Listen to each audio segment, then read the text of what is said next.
তো যারা 2024 সালে উচ্চ মাধ্যমিক দর্শন পরীক্ষা দেবে আর বচন অধ্যায় থেকে তোমরা আমাকে বললে যে নোটগুলো আমার শেয়ার করে দিন, খুঁজে পাচ্ছ না, তো আমি বলছি আমার ডিজিটাল ফিলোসফি টিউশনটা সম্পূর্ণ কমপ্লিট হয়ে গেছে। তো তোমরা প্লিজ চ্যানেলের ভিডিওস অফ চ্যানেলের হচ্ছে প্লেলিস্ট প্লেলিস্টে গেলেই তোমরা ফুল টিউশনটা পেয়ে যাবে।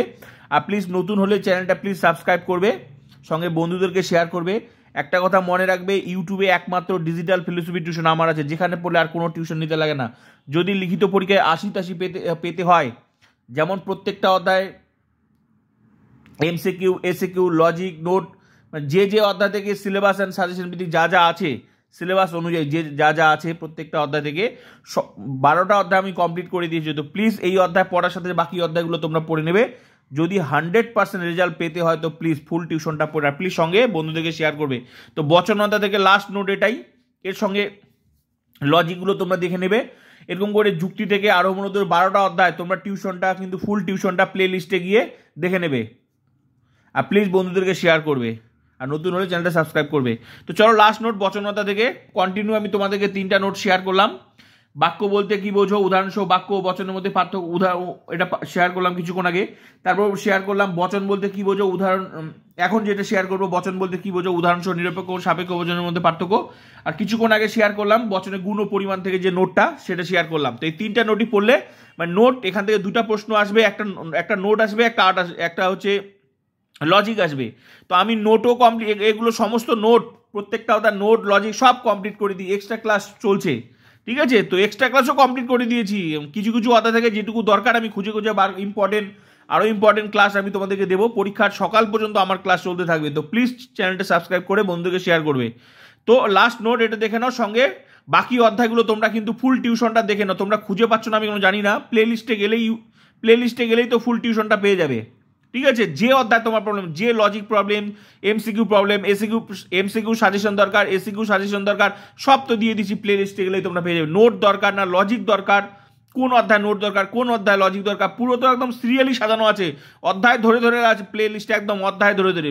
যুক্তি অধ্যায় এটা, বচন অধ্যায়, বচনের বিরোধিতা, অমাধ্যম অনুমান, নিরপেক্ষ ন্যায়, প্রাকল্পিক বৈকল্পিক, ট্রুথ ফাংশন, কারণ, আরোহমূলক দোষ, আরো অনুমানের স্বরূপ, প্রত্যেকটা ধরে ধরে নোট লজিক যা যা আছে, যেটা তোমরা টিউশনে পড়েছো টাকা দিয়ে, সেই ফুল টিউশনটা আমার কাছে আছে ফ্রিতে। পার্থক্যটা তোমরা এটাই বুঝবে। আর আমি গ্যারেন্টি দিয়ে বললাম, একবার ক্লাস করে দেখো যে কোনো লজিক চ্যাপ্টার যেটা তোমরা টিউশনে বুঝতে পারো না, সেই অধ্যায়টা আমার এখানে একবার ক্লাস করে দেখো, আমি গ্যারেন্টি দিয়ে বললাম জীবনে আর পিছনে তাকাতে হবে না, 100% একদম পাক্কা হয়ে যাবে, সেই লজিক আর জীবনে ভুলবে না। এখন তোমাদের ব্যাপার। আর প্লিজ নতুন হলে চ্যানেলটা সাবস্ক্রাইব। চলো লাস্ট নোট দেখে নাও বচন, বাকিগুলো তোমরা কিন্তু পড়ে নেবে।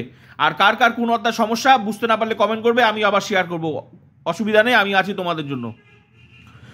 তো দেখো বচন বলতে কি বোঝো, উদাহরণসহ নিরপেক্ষ সাপেক্ষ বচনের মধ্যে পার্থক্য করো। উত্তরটা দেখে নাও।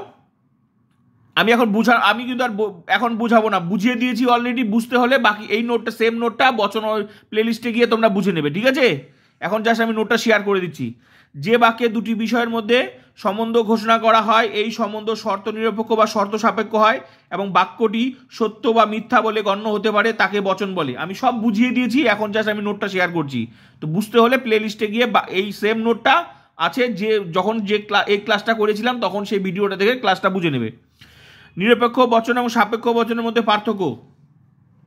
উদাহরণ সহযোগে নিরপেক্ষ এবং সাপেক্ষ বচনের মধ্যে উল্লেখযোগ্য পার্থক্যগুলি নিম্নরূপ।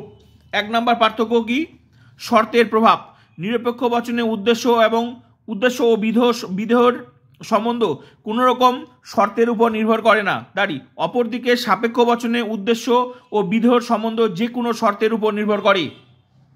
2 নম্বর পার্থক্য বিভাগের বৈষম্য বা বিভাগের পার্থক্য, যাই বলো না কেন। নিরপেক্ষ বচনে চারটি ভাগে বিভক্ত। সামান্য সদর্থক এ বচন, সামান্য নর্থক ই বচন, বিশেষ সদর্থক আয় বচন, বিশেষ নর্থক ও বচন। অপরদিকে সাপেক্ষ বচন 5টি ভাগে বিভক্ত। প্রাকল্পিক, বৈকল্পিক, নিষেধক, সংযোগিক, দ্বিপ্রাকল্পিক, যেগুলো আমরা এই ক্লাসগুলো হয়ে গেছে। নেক্সট হচ্ছে উদাহরণগত পার্থক্য। নিরপেক্ষ বচনে উদাহরণ হলো কোনো পশু নয় পাখি। অপরদিকে সাপেক্ষ বচনে উদাহরণ হলো যদি রাম আসে তবে শ্যাম আসবে।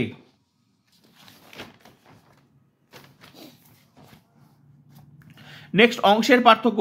নিরপেক্ষ বচনে 4টি অংশ: পরিমাণক, উদ্দেশ্যপদ, সংযোজক, বিধেয়পদ। অপরদিকে সাপেক্ষ বচনের দুটি অংশ পূর্বগ অনুগ, কিন্তু বৈকল্পিক বচনের দুটি অংশই বিকল্প নামে পরিচিত। নেক্সট পার্থক্য, আকারগত পার্থক্য।